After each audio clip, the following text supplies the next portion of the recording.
নমস্কার বন্ধুরা, হোমকুক মঞ্জুতে আপনাদের সবাইকে অনেক অনেক স্বাগত।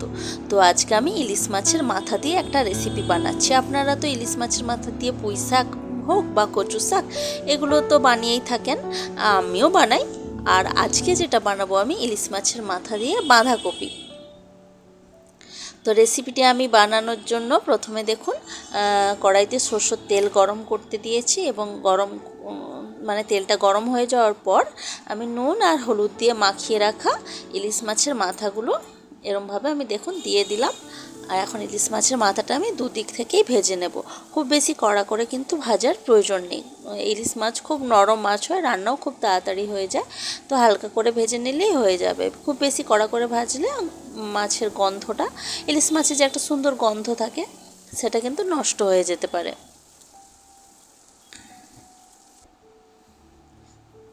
তো দেখুন দুদিক থেকেই আমি মোটামুটি ইলিশ মাছটাকে ভেজে নিয়েছি।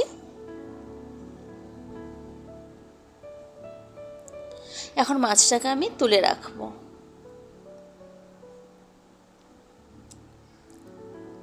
তো মাছটা তুলে রাখলাম এবং এরপরে আরও কিছুটা এই তেলের মধ্যে আরও কিছুটা সরষের তেল আমি অ্যাড করলাম এবং সরষের তেলের ওপর আমি একটা ফোড়ন দেব।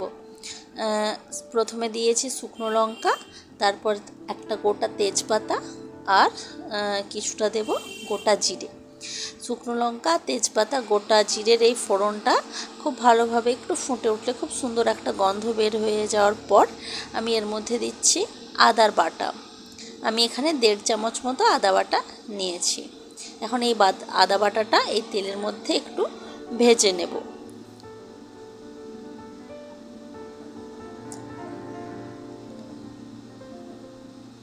তো দেখুন আদা বাটাটা মোটামুটিভাবে একটু ভেজে নিলাম। তো এখন আমি কিছু গুঁড়ো মশলা অ্যাড করব। তো প্রথমে নিয়েছি হলুদের গুঁড়ো, তারপর আমি দিলাম লঙ্কার গুঁড়ো, তারপর জিরের গুঁড়ো এবং তারপর ধনের গুঁড়ো, সব হাফ চামচ করে আমি দিয়েছি। এখন একটু অল্প জল দিলাম, যেহেতু গুঁড়ো মশলাগুলো দিলাম, পুড়ে একটু জল না দিলে পুড়ে যেতে পারে, সেই জন্য অল্প পরিমাণে একটু জল দিয়ে আমি মশলাটা খুব ভালো করে কষিয়ে নেব।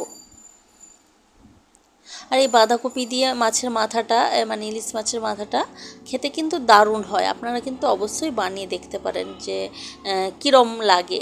আমার তো ভীষণই ভালো লাগে। আপনাদের কেমন লাগে একটা নতুন ধরনের রেসিপি আপনারা কিন্তু বানিয়েই দেখতে পারেন, ভীষণই সুন্দর হয়।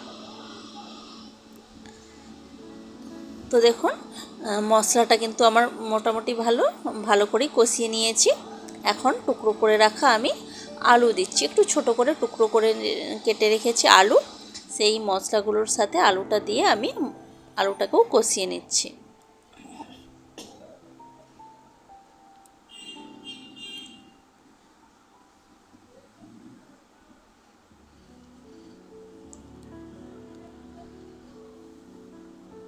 আলুটা যেহেতু আমি আগে থেকে ভেজে রাখিনি, সেই জন্য মশলার মধ্যে আলুটাকে একটু ভালো করেই কষিয়ে নিয়েছি।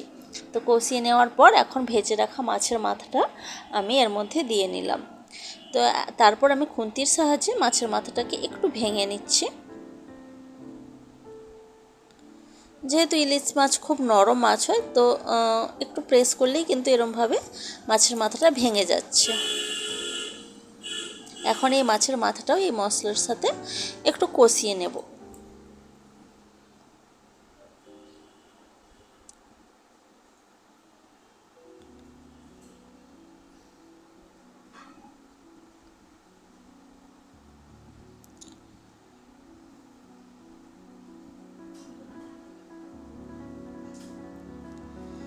তো একটু টাইম নিয়ে ভালো করে কষিয়ে নিয়েছি।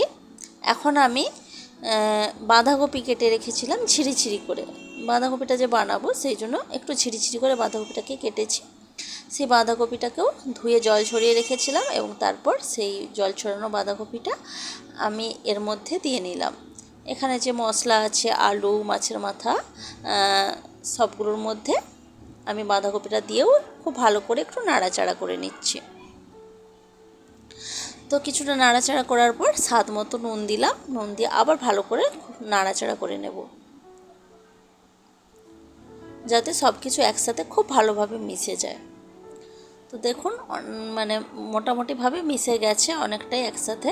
তো এখন আমি ঢাকা দিয়ে রাখবো, গ্যাসের আঁচ কিন্তু অবশ্যই কমিয়ে রাখবো, কমিয়ে ঢাকা দিয়ে রাখবো। আর এটাতে আমি কিন্তু কোনো রকম জল ব্যবহার করিনি। আমি প্রায় 4 থেকে 5 মিনিট মতো ঢাকা দিয়ে রেখেছিলাম এবং দেখুন 4 থেকে 5 মিনিট মতো পর ঢাকা খুলে আরেকবার নাড়ি চাড়ে নিচ্ছি। এবং এর থেকে যে বাঁধাকপি থেকে যে হালকা একটু জল বেরোবে, এই জলেই কিন্তু রান্না হয়ে যাবে, এই ভাপেই রান্না হয়ে যাবে।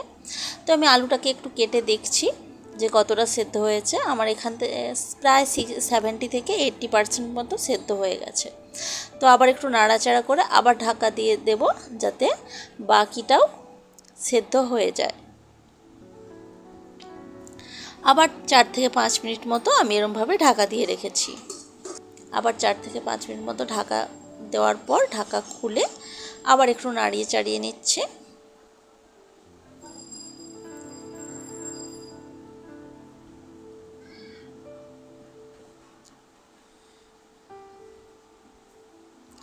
এরপর দিলাম দেখুন 1 চামচ মতো চিনি।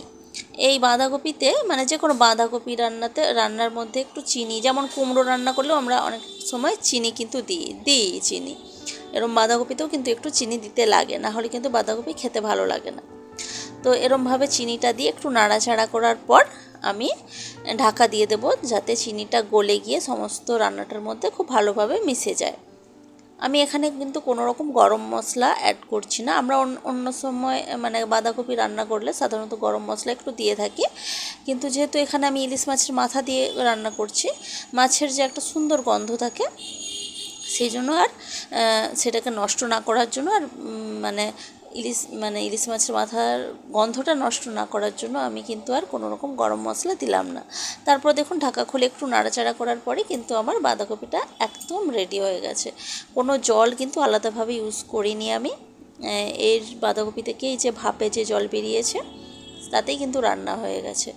তো আপনাদের রেসিপিটা কেমন লাগছে সেটা কিন্তু অবশ্যই আমাকে কমেন্টে জানাবেন, এবং যদি ভালো লাগে অবশ্যই লাইক কমেন্ট শেয়ার করবেন এবং চ্যানেলটি সাবস্ক্রাইব করে আমার পাশে থাকবেন।